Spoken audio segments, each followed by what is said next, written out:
Hey everybody, just want to say, hi, and let you know that we're going to go ahead and do a recap of last week's lesson, and then we're going to get into this week's lesson. So let's go ahead and start, because last week's lesson we were in Matthew chapter 22, verse 34 through 40.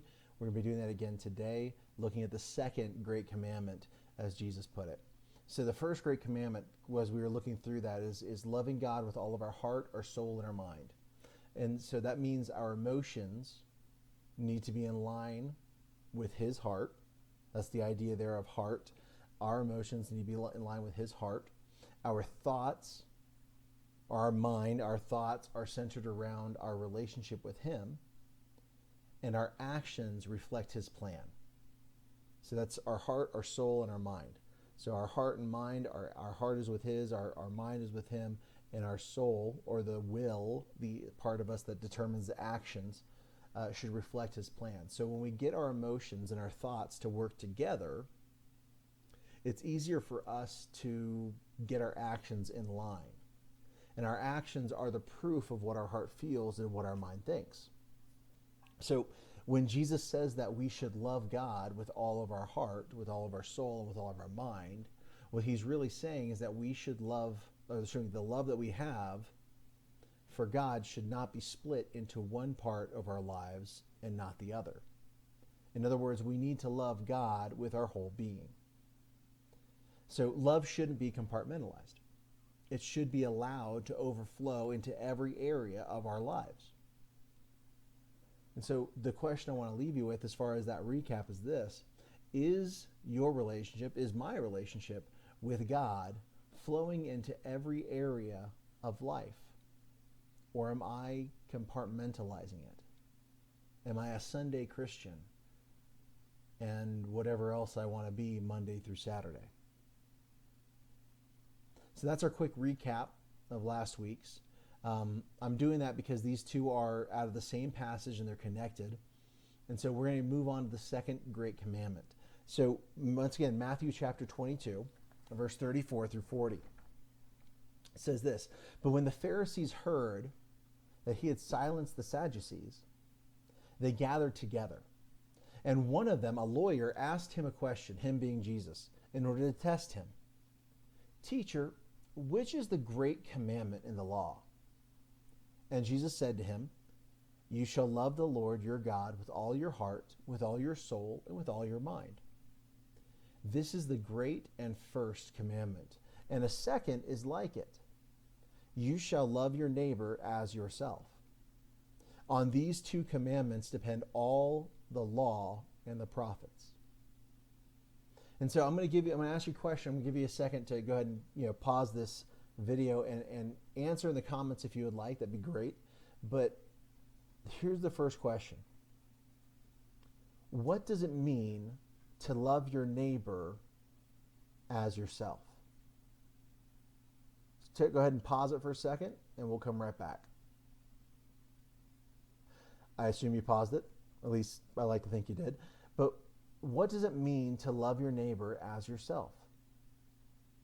And I know this is annoying because I don't like it when somebody does this to me, but I answer that question with another question. And then the other question is this: how does someone love their neighbor as themselves? So what does it mean to love your neighbor as yourself, and how do we do that? And those are my two questions, and I want you to, if you can, pause it again and write down your thoughts about how someone might love their neighbors as themselves or themselves.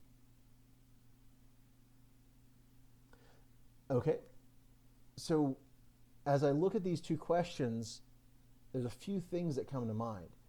Like, if I'm going to love somebody as myself, I kind of need to love myself. And I mean, that sounds kind of maybe fruity or frou-frou or whatever you want to call it, but it's true. If I'm going to love somebody like I love myself, I have to actually love myself. Or I'm going to love my neighbor as I love myself, I have to actually love myself. And sometimes we don't. And so that's kind of the first thought. I first have to love myself. And then the next thought is you have to see people how God sees them.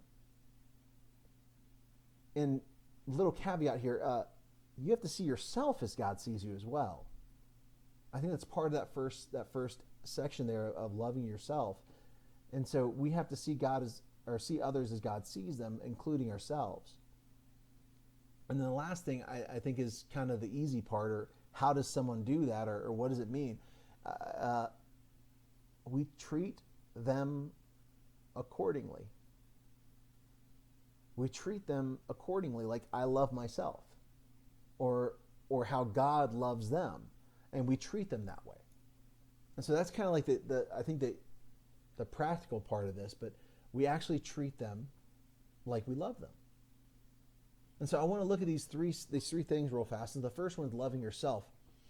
And so as we look at this, or rather, let's start with,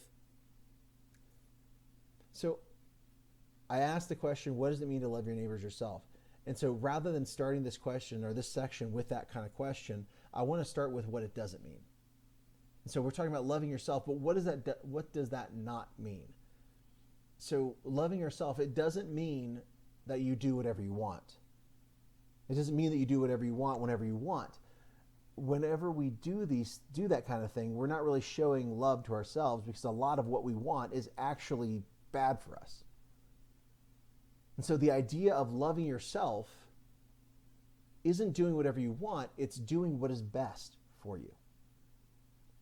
So if you want an example of what this kind of love might look out, check this out. So I was about 8 years old, and we went on vacation, and we went to the Smoky Mountains in Tennessee. Now, I'm not a big camper kind of person.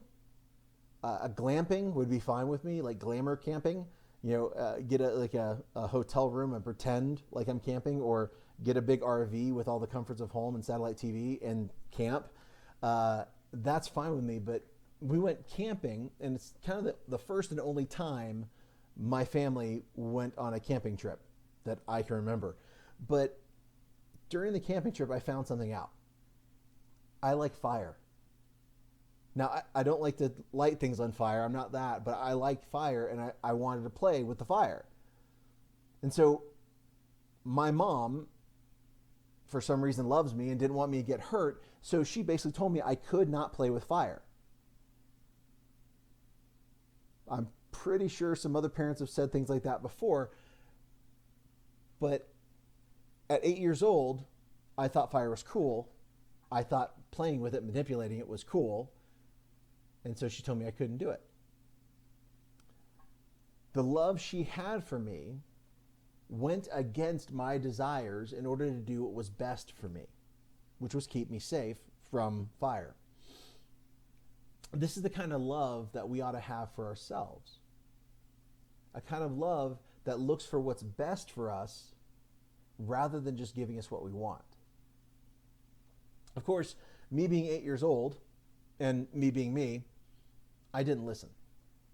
Yeah. So I did what I wanted, and I did it when I wanted. And when I wanted was when my mom wasn't looking. And so when my mom wasn't looking, I played with the fire. And the fun thing about the fire was that I could move logs around and stuff like that, because there was this big, long metal poker in the fire. And so, how many of y'all know where this is going? Doing what I wanted, when I wanted, only got me burned. I was playing with the fire and poking the fire with a big metal poker, and I wasn't paying attention because I was talking to somebody as I was doing it. And the next thing I know, we're both kind of sniffing at the air, going, what's that smell? It smells like burning hair. I had laid the poker up against my leg, and it actually burned into my leg. And for many years after that, you can actually see the design of the poker that had this little ridge running around it like that, like kind of like this, in my leg for many years. You can't see the scar anymore. It's gone away from, it's been 30 years almost. But I got burned. This is the kind of love we usually have for ourselves. So on one hand, we have a type of love that does what's best for us. and the other, we have one that doesn't really do what's best. So part of loving yourself is taking care of yourself. Doing what's best rather than what's expedient or what's apparent, what's wanted, what's desired, but looking at what is best. And so as we look at this, as we look at what it means to love ourselves, taking care of ourselves becomes a big part of this. And we don't always want to do the things that are good for us. I don't really like exercising, as many of you can tell because you've met me. But I don't like exercising. I'd rather curl up on the couch with Angela and watch a good movie, or focus on Galactic Conquest in a video game or something like that. However, I exercise in order to maintain the health I have and hopefully grow more healthy. And this helps me keep up with you guys, with the students in the youth ministry, with the college ministry, with all the things that I'm doing. And with that in mind, part of loving yourself is doing the things that are good, doing the things that are needed. And so I want to remind you of part of the challenge that Pastor Whitney had mentioned on Sunday.